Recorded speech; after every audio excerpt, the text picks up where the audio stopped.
میرا نام شجاع الحسن ہے. میں کم لیکچر کی حیثیت سے ایک سرکاری کالج میں کام کرتا ہوں. جناب آپ سے ملا ہوا وقت بہت قیمتی ہے اور بہت ناکافی ہے، لیکن پھر بھی میں 2 سوال کروں گا. آپ سے گزارش ہے کہ جو آپ نے نیم بتایا اس کے علاوہ جا کے ان دونوں سوالوں کا جواب دے دیں، مہربانی ہوگی. پہلا جو ہے دہشت گردی سے ریلیٹڈ ہے کہ یہ جو ٹیررزم کے لیے ابھی ایک صاحب مستورات سے کوشچن آیا تھا، اس کا جو آپ نے جواب دیا میں اس سے بہت زیادہ جو ہے سیٹسفائی نہیں ہوا. آپ نے بش اور امریکی طاقتوں کو بہت بڑا ٹیررزم بنا کے، اور جو مین سوال تھا اس کا جواب نہیں ملا. میرا سوال یہ ہے کہ کشمیر کی انوسنٹ کلنگ یا افغانستان پہ جو آپ کے انفورس کر کے اسلام کو لوگوں نے کوشش کری طالبان نے، وہ یا اسامہ بن لادن، ان تینوں کو اسلام اور قرآن کی روشنی میں جسٹیفائی کیا جاتا ہے یا نہیں؟ اور مہربانی کر کے دوسرا کوشچن بھی سن لیجئے. ایک سوال بھائی صاحب، ایک سوال جو رولز ہے اس کے اوپر کہ بھائی صاحب نے کہا کہ اہم سوال کشمیر کے بارے میں نے جواب دیا ہی نہیں. بھائی صاحب وہ سوال میں کشمیر کا ذکر تھا ہی نہیں، آپ نے سوال ہی نہیں سنا. ویڈیو ریکارڈنگ ہے ادھر. اس سوال میں کشمیر کا ذکر تھا ہی نہیں. اس سوال میں یہ تھا کہ جو WTC کا وہ جہاد ہے کیا نہیں. میں نے کہا ہے، لیکن جہاد فی سبیل شیطان. آپ نے ایک دوسرا سوال کیا کہ میرے نظر میں جو اسامہ بن لادن کر رہا ہے وہ قرآن اور حدیث کی روشنی میں صحیح ہے کیا نہیں. جو لوگ کشمیر میں جھگڑ رہے وہ صحیح ہے کیا نہیں. جو افغانستان میں کر رہے صحیح ہے کیا نہیں. 3 سوال، ایک سوال کے 3 حصے. میں پہلے کا جواب تو دے چکا ہوں، شاید آپ نے نہیں سنا، کہ اسامہ بن لادن قرآن اور حدیث کی روشنی میں صحیح کر رہا ہے کہ نہیں. میں تو اسامہ بن لادن سے ملا ہی نہیں. آپ ملے ہوئیں گے، میں نے ملا.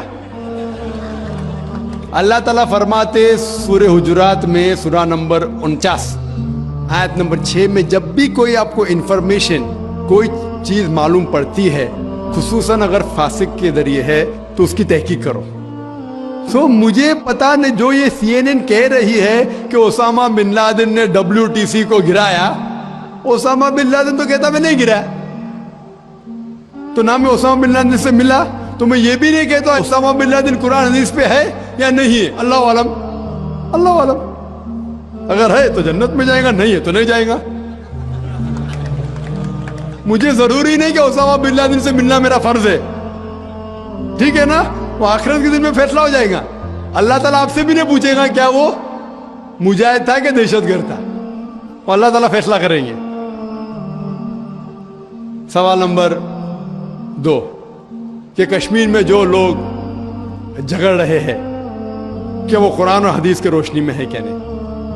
میں کشمیر میں لاسٹ ایئر 2003 میں تقریباً 1 سال پہلے گیا تھا.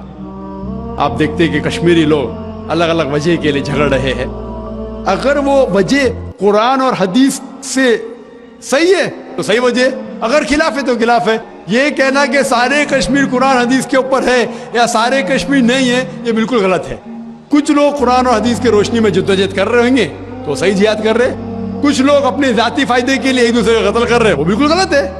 تو ہم دیکھتے ہیں کہ کئی بار کئی لوگ اپنے ذاتی فائدہ اپنا بنا لیتے ہیں. تو میں یہ نہیں جانتا ہوں خصوصاً کون کشمیری کیا کر رہا ہے. تو اسی لیے یہ کشمیر عام لوگ قرآن حدیث پہ عمل کر رہے کیا نہیں، آپ کو اس سے پوچھنا چاہیے جو پالیٹکس کے اندر ایک ماہر ہے. اللہ تعالیٰ فرماتے سورہ نحل میں سورہ نمبر 16 آیت نمبر 43، اور اللہ تعالیٰ فرماتے سورہ نمبر 21 آیت نمبر 7 میں، فَاسْأَلُوا أَهْلَ الذِّكْرِ إِن كُنتُمْ لَا تَعْلَمُونَ. اس سے پوچھو جو اس فن کا ماہر ہے.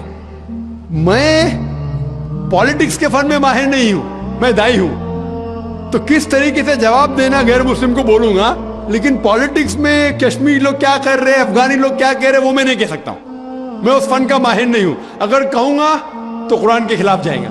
آپ اس سے پوچھو جو ماہر ہے. میں اس فن کا ماہر نہیں ہوں، میں دعوتی میدان کا ماہر ہوں.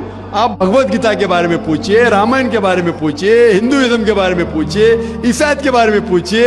یہ افغانستان کے بارے میں یا کشمیر کے بارے میں میں اس فن کا ماہر نہیں ہوں. لیکن یہ جانتا ہوں میں کہ جہاں تک کہ افغانستان کا تعلق ہے، طالبان کا تعلق ہے، ہم دیکھتے ہیں CNN کے اندر کہ کئی بار BBC اور CNN میں دکھایا گیا کہ طالبان ایک خاتون کو بے دردی سے مار رہا ہے.